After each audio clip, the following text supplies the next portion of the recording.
Okay, good afternoon, folks. Thanks for being here. This afternoon, we are scheduled to vote on H545. If you want to open up your committee webpage, you can take a look at draft 5.1 on today's webpage, committee webpage.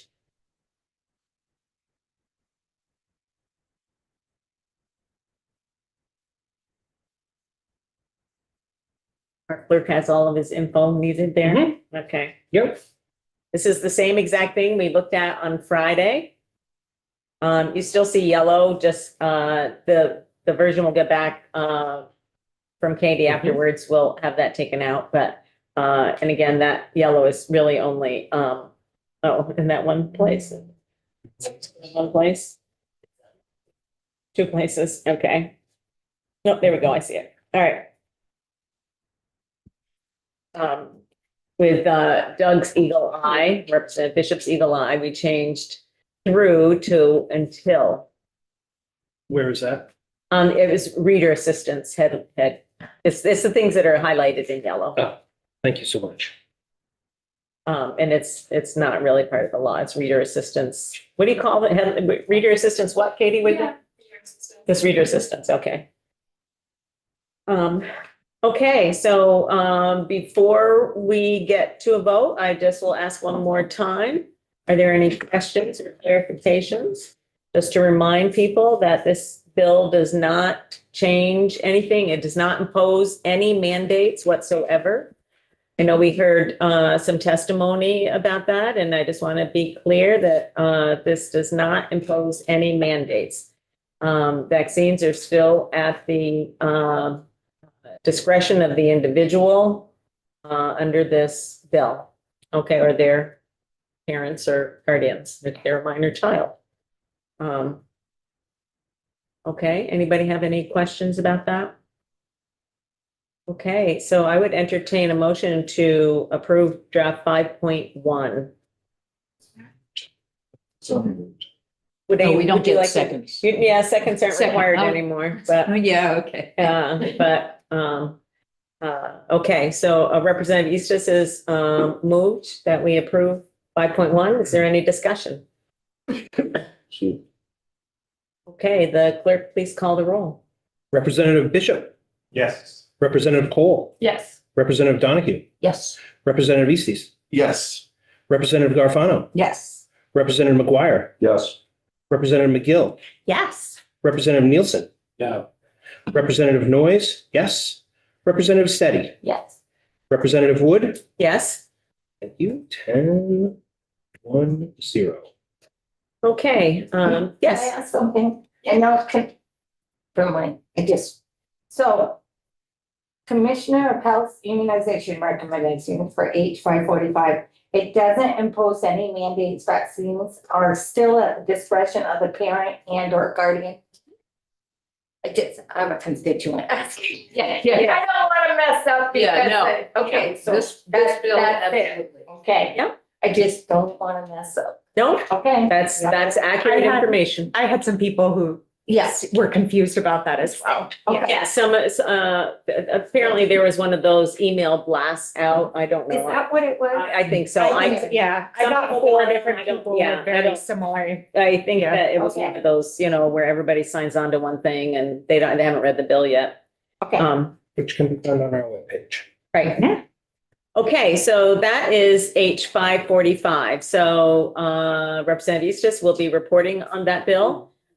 We've heard from the clerk's office that they're being ultra conservative about they may have it go to House appropriations. Not really sure why. There is no appropriation in it. Doesn't change anything that the insurers do now. And the same with Ways and Means, because it says financial regulation and the insurers already pay a fee, but we didn't change that. We didn't change anything about that. So if the chairs of those two committees don't believe that they need to see that, then it'll just move along on the regular schedule. If they do need to see it, then the schedule will change, obviously. But right now, we would anticipate this being on the floor on Thursday for your third reading and second reading, excuse me, and on Friday for third reading. So, okay, great. Okay, 2 bills out of our committee already this year. All right. This one definitely probably has more impact than the previous one. Well, your report was excellent, Dan. Your report was excellent. So we are now awaiting, we are going to be hearing from the kid governor, who was recognized by the Secretary of State, I think last week in a ceremony. Some of you may have been able to go. We were all invited. And her name is Rosalind Fortin.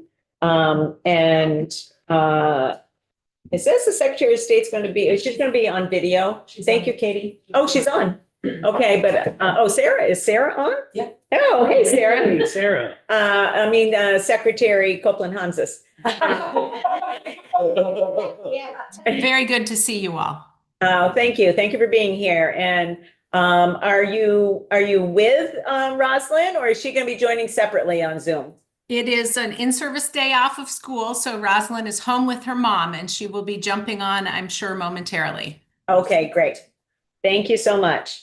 We were delighted to hear that her platform was around homelessness, and that's something our committee obviously has been working on for a long time, even when you were back here with us in the body. And so we really look forward to understanding how she came about to choose that as her platform and some of her ideas. So it'll be great. Maybe just before she jumps, oh, she's coming on now. No, have her come in. But Secretary, maybe because I'm not sure how many of us were actually able to go to the ceremony, could you just explain a little bit about this new program that you've instituted to select a kid governor and how that was done? Yeah, so Kid Governor is a program that was developed in Connecticut by an entity that is focused on civics and civic education. We are at the point now in the country, hi guys, where I think there are 5 or 6 states who have signed on to do the Kid Governor program. This Kid Governor as a program really fits into our office's focus on civic engagement and voter education, because it is our goal that in a democracy that is intended to be of the people, for the people, by the people, increasingly we have too many people who don't know how those levers of power work, don't know how to get things done, don't know how to even, vet the candidates who are on their ballot, and voting, being one aspect of civics and civic engagement. And so the Kid Governor program is really an opportunity to work with 5th grade teachers from across the state. And the teachers are using the curriculum to help these young people identify problems that they see in their community that they'd like to fix. And then it guides the kids in how do you put together a platform of ideas of things that you would do to address this problem. So in a moment when Rosalind has a chance to talk with you about her platform and how she chose to work on homelessness, you'll be able to see some of the work that 5th graders have done across the state to identify a myriad of issues. It's been really refreshing for us in the Secretary of State's office to understand how closely the things that 5th graders are worried about really tracks with the things that you and I are, and all of the members of your committee are worried about. And so it's nice to see that your committee wanted to hear from Governor Rosalind Fortin. KidGov Rosalind is going to share a little bit of information with you about why she chose homelessness. And so if you have other questions about why KidGov and how KidGov, I'm happy to answer them. And otherwise, I'm happy to step aside and let the governor share her thoughts with you. Okay, thank you, Secretary Copeland Hanses. Welcome, Rosalind, and Madam Kid Governor, to the House Human Services Committee. And we're going to take just a moment to introduce you to the people who are in the room, because sometimes when you're on Zoom, it's difficult to tell who's in the room. So what we normally do is we go around the table and you'll get to meet who are the representatives on the House Human Services Committee. And then we also go around the outside of the room, so you understand who are the other onlookers today that you're speaking with directly. And I'm sure you know this, but you'll also be on YouTube, and you will be able to yes, all of our testimony, that's part of public access since COVID. All of our testimony is on YouTube. So you will be able to show your teachers and your friends and your family about sharing testimony here today. So let us start by just introducing ourselves. I'm Teresa Wood, and I am from Waterbury, but I also serve Bolton, Buell's Gore, and Huntington. Hi, I'm Ann Donahue. I'm from Northfield and also serve Berlin. Hi, good afternoon. I'm Dan Noyes. I represent Woolgate, Hyde Park, Johnson, and Belvedere. Hi, good afternoon. Eric McGuire, representative for Rutland City. Representative Steady from Westford, East Milton. Hello, congratulations. I'm Doug Bishop, one of the representatives for Colchester. Representative Nielsen, represent Brandon Parsell. Hello, yeah, congratulations. My name is Zahn Eastus and I live in Guilford, and I also represent Vernon. Hi, Rosalind. Good to see you. Welcome. My name is Esme Cole, and I represent Hartford. And I think we might be closest in age here. What? Representative Cole, I think you're stretching it. It might be factually true. All on you. Hi, Rosalind, and I would also like to echo my congratulations. I'm Jubilee McGill. I'm from Bridport, and I also represent Middlebury, New Haven, and Weybridge. Hi, Rosalind. Welcome. I'm Representative Ray Garofano. I live in Essex, and I also represent part of Essex Junction. Hi, Rosalind over here, Lori Morse, Committee Assistant. And Lori, tell 2 sentences about your role as a teacher and teaching For such 23 things. years, I taught social studies to middle schoolers. So I would have loved to have been your teacher. Go ahead, Beverly. Hi, I'm Beverly Bogat, and I am, I guess, an advocate with the Vermont Early Childhood Advocacy Alliance. Hi, I'm Katie Regan. I work with Action Circles. I'm Brenda Siegel. I'm the Executive Director of End Homelessness Vermont. Christina McLaughlin. I'm here on behalf of Housing and Homelessness Alliance of Vermont. And Jessica Schifano, Policy Director at the Vermont Department of Health. So that's the formalities. Now, we would love to, have you, it's customary for the witness to introduce themselves and tell us a little bit about yourself. And then we're really interested about how you chose homelessness as your key platform idea. And I think we've all heard a little bit about, some of the things that you thought would help people who are homeless. But I am really interested about how you came to make the decision in the, sort of in the beginning when you had to decide on a platform to run on. So the floor is all yours, Rosalind. Okay, thank you. And wait, can you hear me? Yes, we can hear you very clearly. Okay. My name is Rosalind. I'm 10, and wait, what do I have to do? Where are you from? Oh, I'm from Highgate, and I go to Highgate Elementary School, and I'm in 5th grade, and and why I chose to run for kid governor is because I had the opportunity, and I also wanted to help people. And How did you come to so I made the decision because it's a very local problem, and I wanted to like not like solve it, but like if that makes sense. You want to help people. I heard you say you want to help people. Yeah. And and it's because it's a very local problem, and I wanted to like solve it. If that makes sense. I don't know. What did you It does. It does. How did you learn about homelessness? How did you even think about it as a 10-year-old? How I thought about it is because like whenever me and my mom or me and my whenever I go to like the store like Walmart or something, like I see homeless people, and also like it's like a very big problem too. And yeah.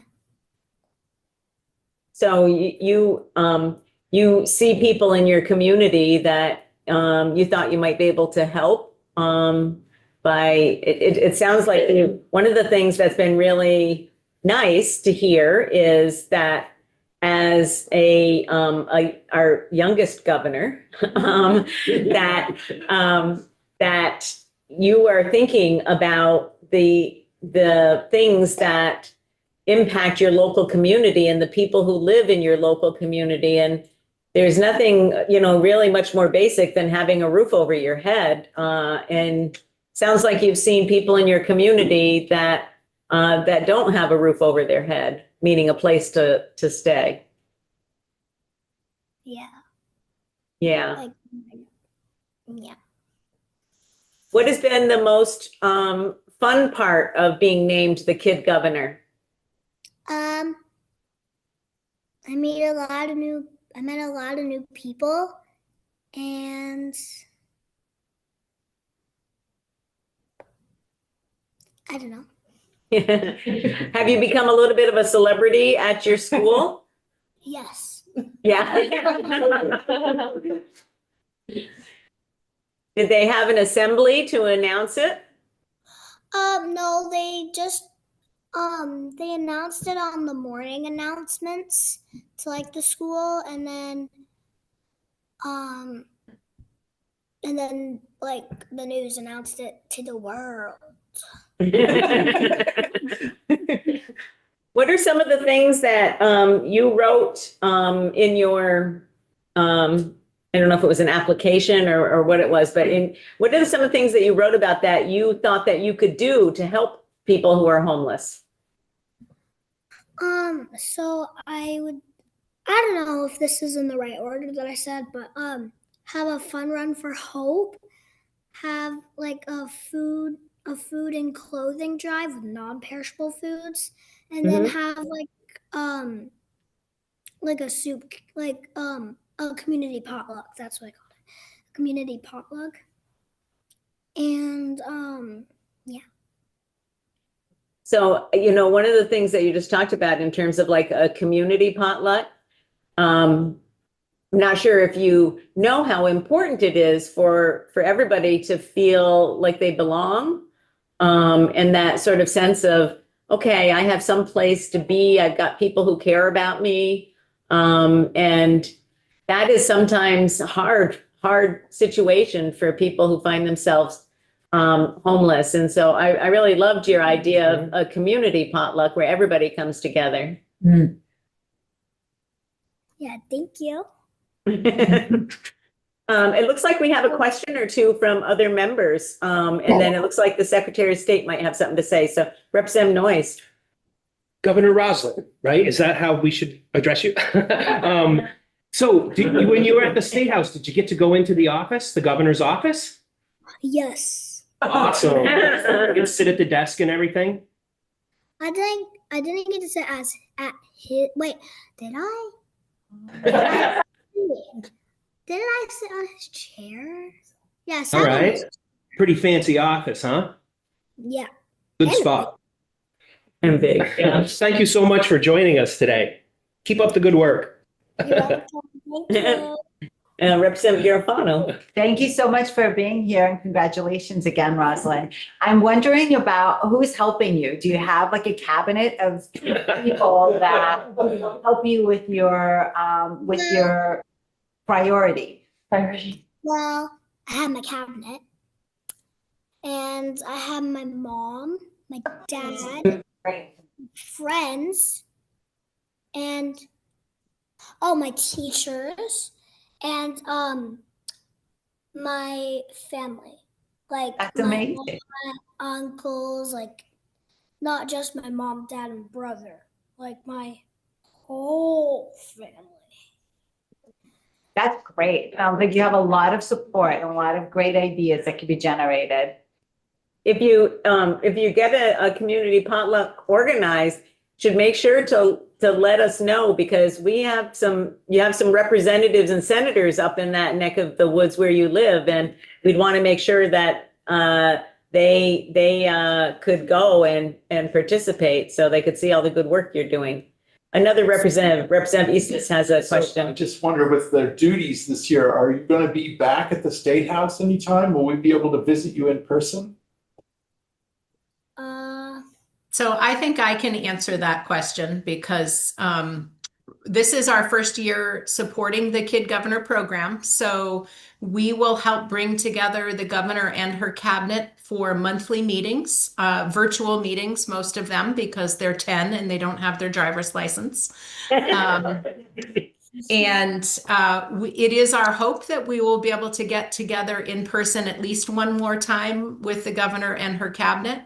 And so we will certainly send out information to legislators the way we did in the run-up to the inauguration, so that if it works out in your schedule to be able to join her, we certainly would welcome you to have the opportunity.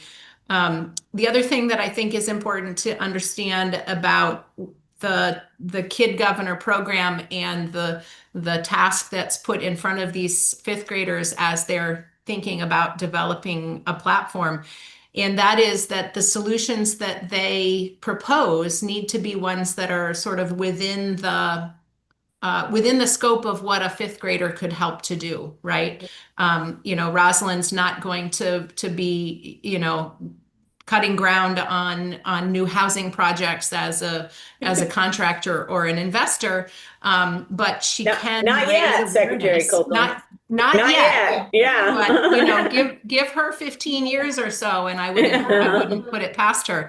But what she's doing is raising awareness within the fifth grade community, as well as now within the State House as well, although you all are very focused on housing. But it's neat to see her able to step up and use her influence as Kid Governor to really put some oomph behind, this is a problem that every kid sees in their community. Yeah. That's great. We need all the help that we can get, Rosalind, to help address this issue in the state. And having people like you and your friends and your other classmates and all the other fifth graders around the state, listening to you, you got a lot of power in that new job title, Yeah.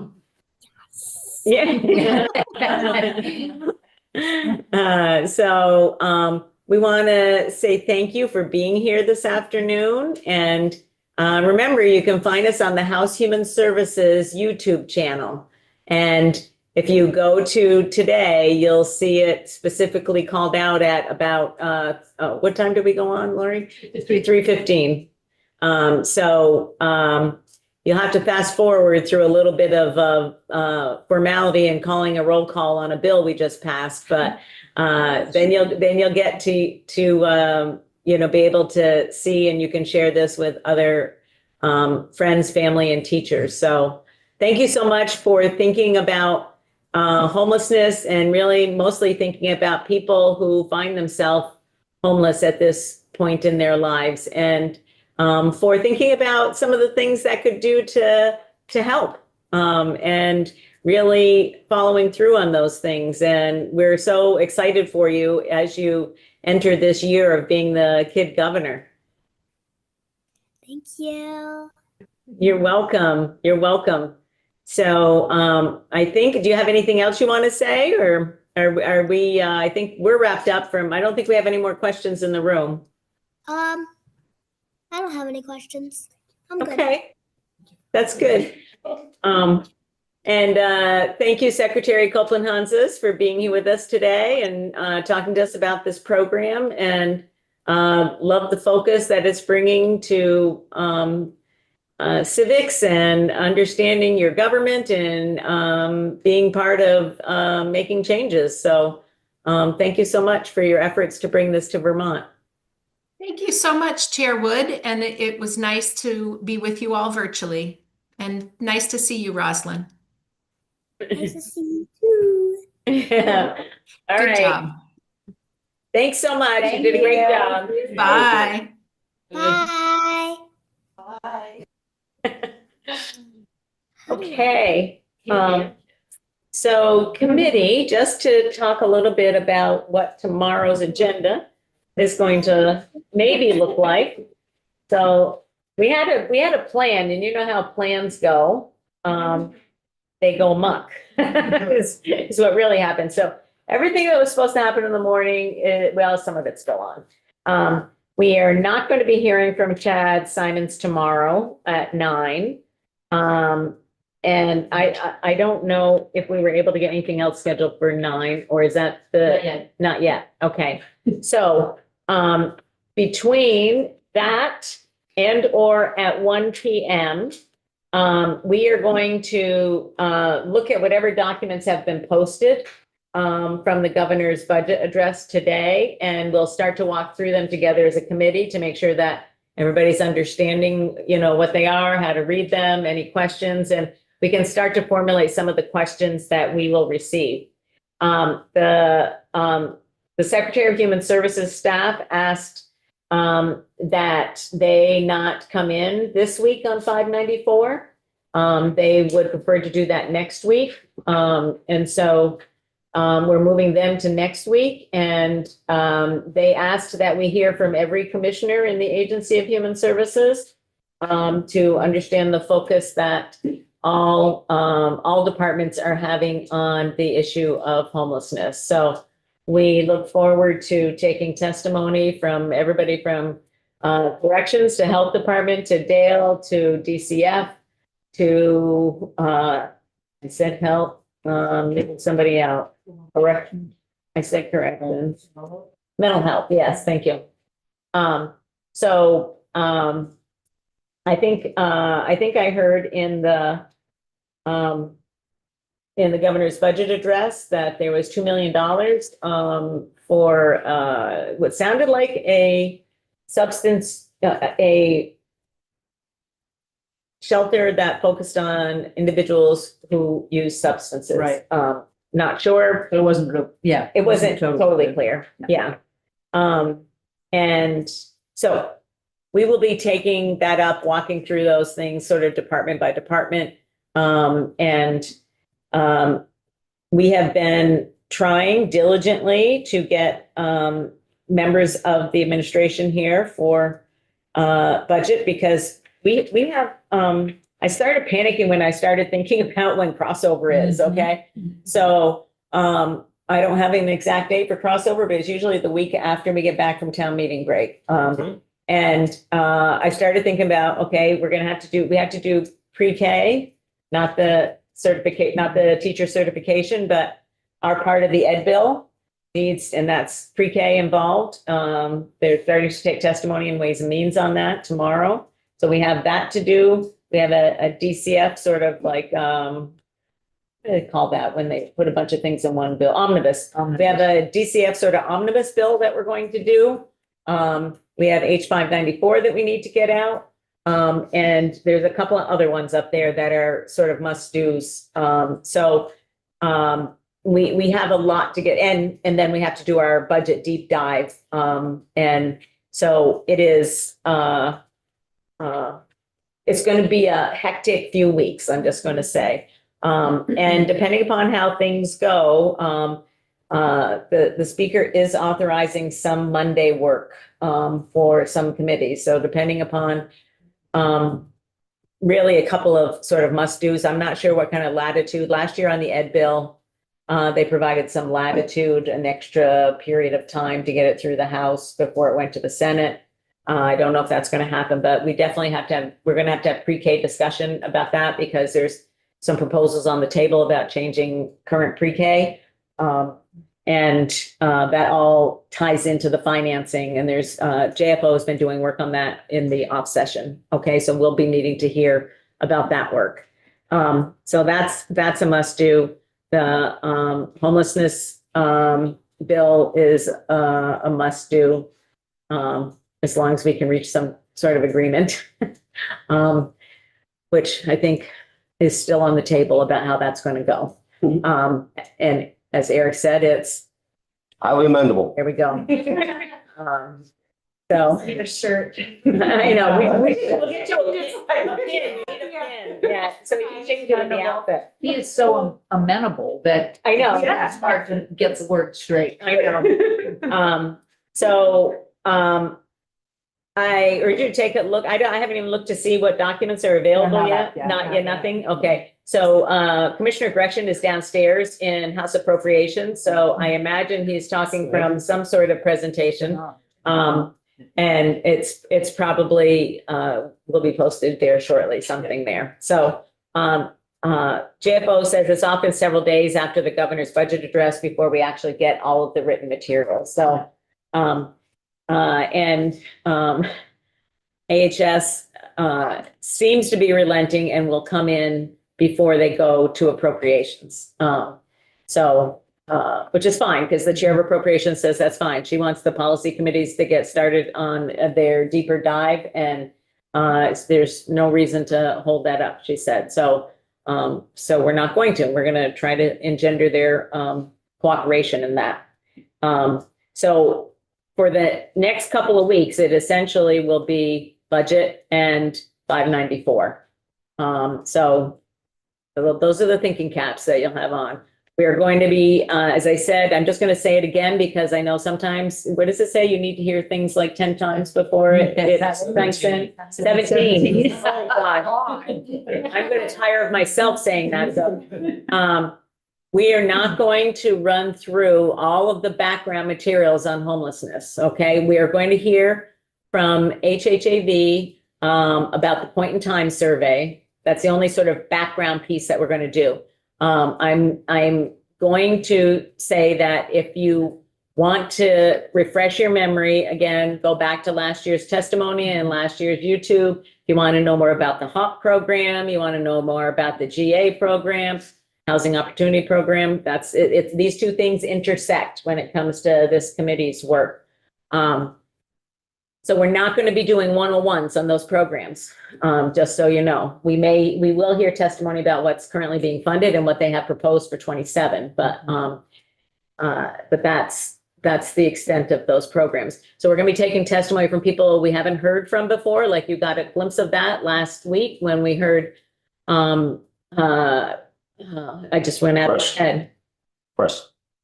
Transportation, thank you. Yes, we heard from Chris Herrick in transportation. We're hearing from libraries this week. So we're going to be hearing from people and I guess I would say systems that are being impacted that people don't think about when they think about the impact of homelessness on the state. So those are things that we didn't hear a lot about before. And we are going to hear from our usual cast of cast of interested individuals. So we'll be hearing from shelters. We're going to be hearing from community action agency. We're going to be hearing from other providers, community providers who provide support. And of course, we'll be hearing from advocates. Yes. I was wondering if we could have someone who could talk a bit about trauma and disabilities and just how that impacts someone's way of thinking and navigating the world. Based on the testimony we've heard so far, both from the ERs and the ER was the other place. Yeah. From the fine gentleman from transportation, just about the needs and the way folks interact with the world. And I thought I know it's a little unusual, but I just want to ensure we're building systems that will actually work for the people they're intended to serve. Mhm. I know we heard a little bit about that, last year from, Annie Sosin at, Dartmouth. Anne, yeah. I was thinking more from like a Clinician person? clinician or someone with a real understanding of the way trauma, poverty, all of that actually impacts the brain and decision making. And Okay, so, yes, I'm happy to do that. I'm would- happy to do the legwork. to Okay, find I would someone. need some Yeah. assistance in Yeah. identifying who that might be. Yeah. Yeah, I'm, especially after we heard somebody passed away in homelessness, I'm getting a lot of constituents very, very upset that we're housing out-of-staters with no residency. And why we're doing that. Well, I know a family right now with two teenagers, her and her husband living in a car, and there's no room for them, and her daughter has cystic fibrosis. I know them personally, but yet we're housing people that are non-residents, and Vermonters can't get a place. And I'm hearing it. I can't even tell you how much I'm hearing it. So, all I can say to that is that the people doing intake are supposed to be verifying residency now. oh, they are. Absolutely. Okay, is it going to be in this bill? Yes, it is in the bill already. It's in the bill. there. It is. I couldn't find it. I Yes. looked. And it was in our bill last year as well. And they are supposed to be doing that now. And how long do they have to live in Vermont? The Just length, tell me. yeah, the length of time is, we'll have Katie describe to you the constitutional issues around that. So Okay. that's not something we make up here in Vermont. That's something that the United States Supreme Court has already ruled on.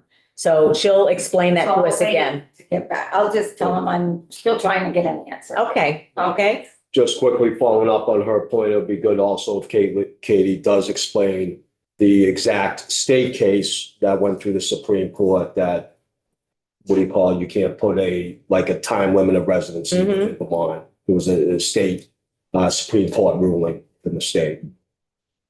Okay, and so, we're also gonna be hearing from some municipalities. We're gonna hear from the town manager in Shelburne. They had a recent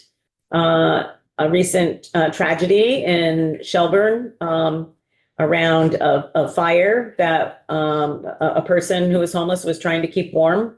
The fire spread and the person became very severely burned. That was in the news this past week. We're going to be hearing from the mayor of Rutland. We heard from the former mayor of Rutland last year, but the mayor of Rutland asked specifically to be heard. So we'll be hearing from that person as well. And I'm also trying to get people who didn't appear before the committee specifically last year, but may have written testimony. So we're doing that. And as we always do in this committee, I want to have testimony from people who, through their experiences, have experienced what it's like to be homeless. And I hope we're able to have testimony from one or two people who have found their way through that time in their life and are now housed. So I know we have some examples of that as well around the state. So, and then, as I said, be prepared for every commissioner in the Agency of Human Services to kind of come and do their dog and pony show about what they're doing to address homelessness in their department. So we can be ready with questions about that. So for the next 2 to 3 weeks, budget and homelessness. Those are the two issues, budget and homelessness, okay? Any questions about that or any other suggestions? And I will apologize up front for the number of times the agenda will change because there are lots of moving pieces and honestly, Lori is doing your person's work, just trying to get people to, I know, to commit to a time and then they say, oh, but I don't really want to do it then. I can't be ready. It's like, okay, well, the issue of homelessness, it's not new. But people are trying to be very thoughtful in their preparation and their responses and reactions to H594. So, which is new to them. And then now we have the governor's proposal, which is, some might say even more dramatic than H 594. So we'll see what all of that entails. So for now, I think that's it for today, unless anybody has any questions. Okay. Great. Thank you.